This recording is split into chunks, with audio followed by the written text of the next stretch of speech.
13-കാരനെ പീഡിപ്പിച്ച കേസിൽ clinical psychologist doctor K ഗിരീഷിന് 26 വർഷം കഠിന തടവും 1.5 ലക്ഷം രൂപ പിഴയും. പിഴയടച്ചില്ലെങ്കിൽ 4 വർഷം അധികമായി തടവ് ശിക്ഷ അനുഭവിക്കണം.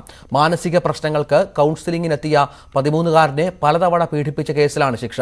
അതിവേഗ സ്പെഷ്യൽ കോടതിയാണ് ശിക്ഷ വിധിച്ചത്. പ്രതി മറ്റൊരു പോക്സോ കേസിലും പ്രതിയാണ്. സ്പെഷ്യൽ കോടതി ജഡ്ജി ആശ് സുദർശനാണ് കേസിൽ വിധി പറഞ്ഞത്. RS വിജയമോഹനായിരുന്നു സ്പെഷ്യൽ പബ്ലിക് പ്രോസിക്യൂട്ടർ. ഗിരീഷിന് 26 വർഷം കഠിന തടവും 1.5 ലക്ഷം രൂപ പിഴയുമാണ് ശിക്ഷ വന്നിരിക്കുന്നത്.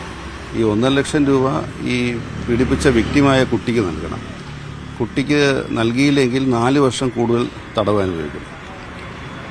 അതോടൊപ്പം തന്നെ 4 വകുപ്പുകളിലായിട്ടാണ് ശിക്ഷ വന്നിരിക്കുന്നത്. ഒന്ന് ഇദ്ദേഹം ഒരു പബ്ലിക് സർവൻ്റാണ്. പബ്ലിക് സർവൻ്റ് എന്ന നിലയിൽ ഒരു പബ്ലിക് സർവൻ്റ് ഒരു കുട്ടിയെ ലൈംഗികമായി ആക്രമിച്ചതിന് 7 കൊല്ലമാണ്.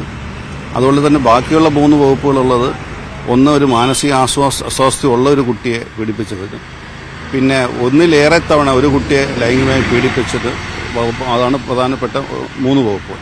ഇതില്ലാതെ ഇതിൽക്കൂടെ പ്രധാനപ്പെട്ട വകുപ്പ് ഇദ്ദേഹത്തിന് ഈ പ്രതിയെ രണ്ടാമത്തെ പോക്സോ കേസിലാണ് ശിക്ഷിക്കുന്നത്. ഇപ്പോൾ ഒരു പ്രതിയെ 2 പോക്സോ കേസിൽ ശിക്ഷിക്കുന്നത് അപൂർവമായിട്ടാണ്.